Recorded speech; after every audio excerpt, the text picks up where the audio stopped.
Hello and welcome. In case you're new here, I just returned from a 10-day trip where I took art supplies with me, and in this video I will be showing you what I created while I was out on vacation, as well as some lessons I learned about attempting to do art while visiting with friends and family.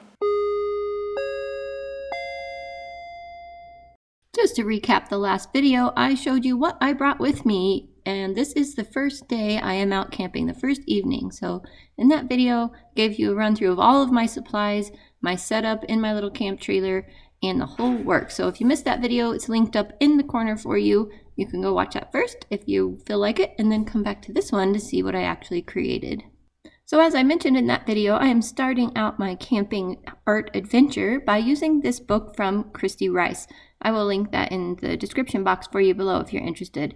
It is watercolor paper, but it is really, really smooth surface. So your paint isn't going to perform as you expect it to, or maybe as you're used to from working on regular watercolor paper. However, it does not bleed through, and it's still a fun coloring book that you don't have to draw the designs for. If you want to watercolor paint without drawing, here you go. Anyway, I'm also using the Himi Mia set because that is part of our Use It Up challenge. We want to see how long it takes to use up this entire palette of watercolors, and they are half pans. And so we have that little experiment going, and I figured this trip would be a great time to use them as often as possible. I will link that playlist for you up in the corner in case you want to catch up on that. Currently, I am in my camp trailer. I have the generator running so that my studio lights can be on. That way you guys can see this. I have really bad lighting in the back part of my trailer where our tables are because the bed kind of covers them that is up above my head. So I have to fix that. I have plans for it, but for now, running the generator, studio lights are on, and I have a little heater going because, as I mentioned in that video, I'm camped at 8,100 feet elevation, and it is cold outside. All right, that concludes day one's painting. It's been an hour. I am tired. It's past my bedtime. So I will see you guys tomorrow. Bye for now. Good morning, it is day 2, and we are going to finish up the coloring page that we started last night, and then see what else the day brings us. Let's get started. So this is in the morning, and I discovered I don't know that I really like painting in these types of books. Maybe? I don't know, it seemed a little restrictive. I also wasn't sure what some of the things were, what colors I might want them, and I don't know, there were so many different types of flowers on here, it was hard for me to figure things out, and the paint doesn't act very well on this paper, which that's not a big deal. But what I'm thinking that might be fun is to take this kind of coloring book and just do like a wash background and then maybe like splashes of color where the designs are. So it will be more like a watercolor wash and ink kind of thing. So I will be trying that next in this book.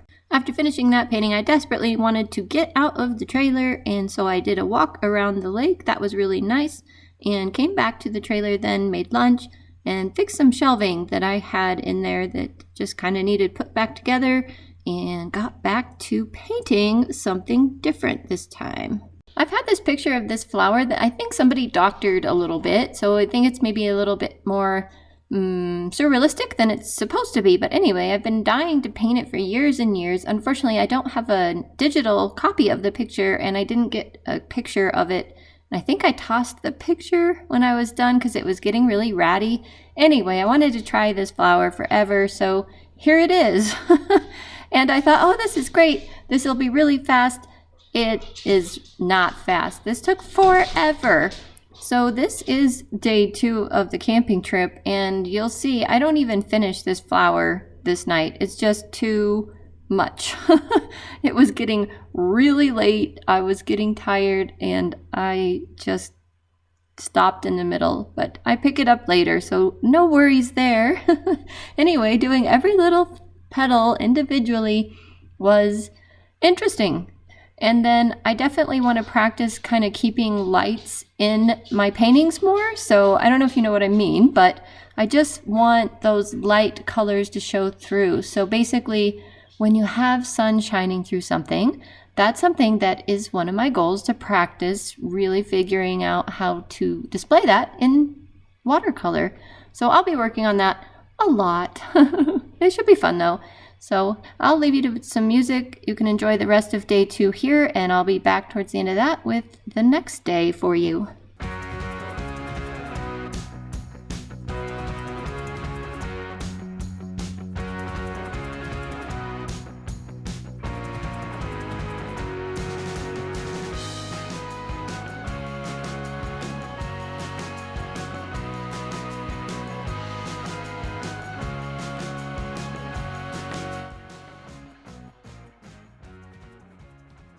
Hey guys, it's day 4. So day 3 I didn't do anything. I just came to visit my niece and we just hung out the whole time. So no artwork done. It's very sad. I thought I would get some artwork done today. No such luck. That editing of the palettefull video is what I did today. That took hours. Like 5 hours if you count thumbnail and description and all that. So no art today unless I sit down and do it right now, but it's kind of cold. It's like 25 degrees in not in my trailer, but outside of my trailer. So I have a little heater going, but I don't know if I really want to sit down and do that. I might just want to crawl up in a warm bed with some warm water bottles in there. So better luck tomorrow, which may not work out either because I have a 5-hour drive. I'm going right to my best friend's house. So I don't know. I'll make a point to do some tomorrow night, no matter what. Hopefully. Okay, signing off. Day 5 was leaving Laramie, Wyoming, driving through 2 hours of a snowstorm, and then the rest of the trip was okay. Heading up to South Dakota, made it all the way to my best friend's house there. And I told her I had to do some work that night, so I snuck away and do some painting for a couple of hours, but I didn't do that till like 9:30 at night because we were busy catching up and chatting. So, oh well, it was late, but I at least finished this little flower, so that's a good thing, right? Hey, speaking of this flower, it took me an hour and a half to finish this. I was like, what the heck? This little flower just tried to kick my butt, I guess. Anyway, an hour and a half, just painting time, not setting up, not anything. So, yeah, I didn't think that this flower would be that complicated. But I would say that I learned a lot. Speaking of learning a lot, this has actually nothing to do with learning a lot, but this Etchr sketchbook and this paint goes really well together. Everything acts exactly like I expect it to, and that's pretty cool. And then that blue I used, I don't know the name of it. You guys probably do. This package didn't come with names, paint names or anything, and for some reason I just can't think of the pigment. But anyway, the blue I was using really spread in water. It just flowed out a lot, and that was kind of cool. It created a neat effect in the flower. Once in a while, I should have waited for the petal that I wet ahead of time to dry up a little bit because it spread too much and that wasn't quite the look I was going for. But I think I was getting a little impatient with painting at the end. I had fun with it still, but I was ready for it to be done. I was ready to move on to the background and then to something else. So I did bring my filming setup and my table into the house. She had a really nice guest room for me to stay in, and I just thought that was great because where I had to park my trailer to visit her was on a big slant, side-by-side slant, and so it would have been uncomfortable to sleep in there anyway, and it was nice being in the house. What a treat. And here's the flower all finished up for you, and I'm going to zoom in here so you can see it up close and personal, all the details. I do like the background, I can't talk. Bringing in some of that blue and pink into the background really was fun for me. I think that was my favorite part of the whole painting. That and some of the yellow and the green in the middle was really cool too. I enjoyed that. And found a hole, gotta fix it. Can't have white paper showing through right there apparently. All right, that ends day 5. And you'll probably be disappointed that day 6, there was no artwork. Yeah, sorry. Went on a 4.5-mile hike, saw some awesome bighorn sheep just on the side of the road, and they came over to our window even. Drove the Needles Highway. Then we saw Mount Rushmore. That was the first time I've ever seen it. I was like a kid in a candy store. It was so awesome. I enjoyed every second of that experience, let me tell you. Ended the day with 17,000 plus steps because you can see that was only 6:40 in the evening. Can you guess if day 7 had any art in it? We drove through small towns in South Dakota, went to this waterfall that had amazing moss and ferns, and it was gorgeous. Another waterfall, which was also gorgeous and very tall, I loved that one. Saw a double rainbow because we got into a lot of rain, and ended that day with over 12,000 steps, so less than before, but still a lot. Day 8 had me still in South Dakota for that morning, but then I pulled out to head back near Denver so I could visit my son and his wife. That was really fun. Lots of driving though. Good thing for audiobooks. It did rain on me a bit, but I got there and they fed me a delicious dinner. Also got me this beautiful bouquet of roses and really nice bath bombs for a belated Mother's Day. It was so sweet. I had a great time with them. The 9th day, the niece that I was visiting in Laramie, Wyoming last weekend came to Denver to hang out with us for the day, and we played card games and went out to lunch and walked a little lake that was nearby. And no artwork. Sad. She and I both left for home late that evening. So my trip I chose to cut short by just one day. So I got home about, 10 o'clock at night, day 9.